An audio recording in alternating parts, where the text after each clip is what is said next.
Would you like to check out my Black Ops weapon guide? No time for that, Stuart. I'm gonna be late for my March Madness video. We're running out of time. Cheers. Hey, what's up, guys? It's your coffee-addicted gamer again, DrChiz here, and I'm curious what everyone's gaming background is, and that's why I'm going to take you on this little trip down memory lane with mine, and maybe you can relate and feel the nostalgia start kicking in.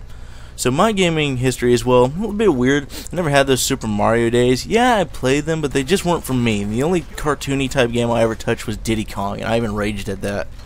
So people wonder why I'm good at any FPS I picked up, and that's not me saying that, that's people that have told me. And I'm going to tell you right now, it's because I've only dealt with first-person shooters for the majority of my life. I grew up playing all of them since the beginning, and I guess you could say I've been in training since day one. Now, I started and always was a PC gamer. My dad, who was an IT analyst at the time, brought me up on PC gaming. See, all the senior advisors that he worked with were constantly gaming at work all the time. Well, my dad was able to get a hold of games for free from these guys, and I was able to play with them because he wasn't into gaming. I wanted to get into it. My first game I ever picked up and touched was Unreal Tournament, the original one, and this at the time was the new upcoming engine and game to be beating out the old king at the time, which was the Quake series.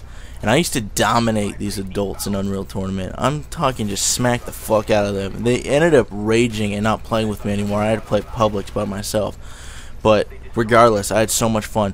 Many long nights were spent playing this game when I should have been doing something like math homework. But hey, look what skill I mastered back then. Tell me what math can do for me now. That's what I thought. And that was the game that started the wildfire that is me loving the FPS genre. And I was only around 8 at the time.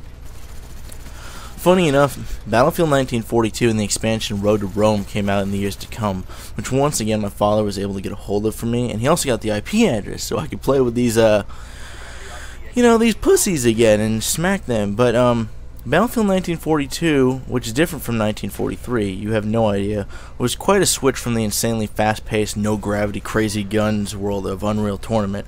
So I wasn't immediately good at the game, I had to adapt. But after sitting down for a whole weekend and just playing the game hardcore, I was able to figure out how to play this game correctly and learn the controls and whatnot, which made me a better gamer in general if you're able to adapt like that.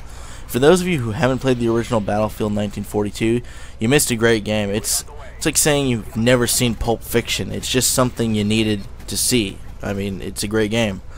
And yeah, that's when I really kicked off my FPS playing. Fuck Super Mario. He didn't have shit on my flat cannon and M1 Grand at the time.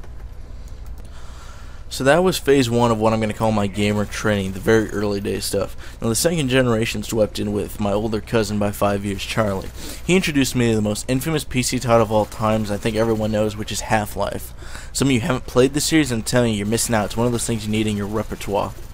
Repertoire? That's a fancy word for this kind of commentary. But anyway, you need to play that game. And Valve, if you're listening, I'll pay you to put out episode 3 right now. I really don't need another Left 4 Dead game. I'd really like to wrap up the Half-Life series. But anyway, Half-Life just blew my mind away. The story and campaign were just off-the-walls, bananas, fucking crazy. And at a young age, headcrabs traumatized me to flinch at anything small that moved quickly. just joking though. Something a lot of people don't know about Half-Life and Valve is that they welcome modders and hackers to that game when they released it with open arms. They wanted people to build upon their game, and they were happy with it. And it's a good thing they did, because they monetized on it and took those hackers and modders, bad connotation, right, and added them to the development team. And because of that, we've been given things like Day of Defeat, Team Fortress Classic, and the most well-received one of the bunch, and my personal king of games, Counter-Strike. Now, Half-Life was the amazing single-player game, but the modders had taken this and its functions and put it into the game called Counter-Strike, which was and probably still is my favorite game to this day. This very high action-paced multiplayer adventure was calling my name, and I accepted her invite. I fell in love with this fucking game, the whole series in general across the board, but I've been around since the beginning when it came to Counter-Strike. And when Source was added, it just made the game phenomenal. And okay, so what? It didn't have things like aim down sights, kill streaks, or prone. You know what? It didn't need that shit to be fun. I don't even rage at Counter-Strike, nor did I ever back in those days.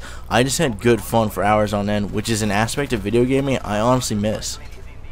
So another game that crossed my path at a young age was Wolfenstein. Hell yeah! Big props to Wolfenstein. God, what the hell are you doing here, and how do you even know Wolfenstein? Because, bro, If it wasn't for the Wolfenstein God, then I wouldn't be where I am today.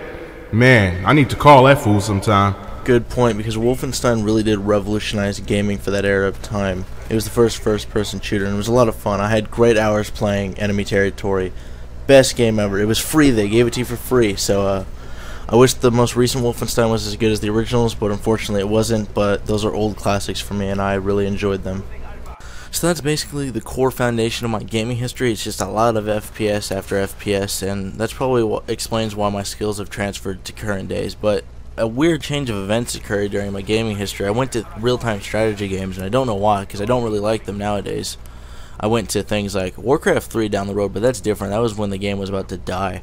I got into Age of Empires, StarCraft. I had a lot of fun in those, and RuneScape really took over for me during middle school. I got heavily addicted to that. And I don't even like MMORPGs. I fucking hate WoW. Sorry if you're a WoW fan, but I really hope you guys enjoyed this video. I worked really hard on it. And if you enjoyed me talking about my gaming history, it goes on extensively after this, and I'll do it again. I'll do more on my channel. So if you want to see the rest of it and who I am, go check out my channel, DrChiz. But guys, this is wrapping up. I had a great time. Ricky Chops, best of love to you, man. I had a lot of fun with this, and hope you all have a great time and remain phantasmaglorious. And yes, I full homo love you all.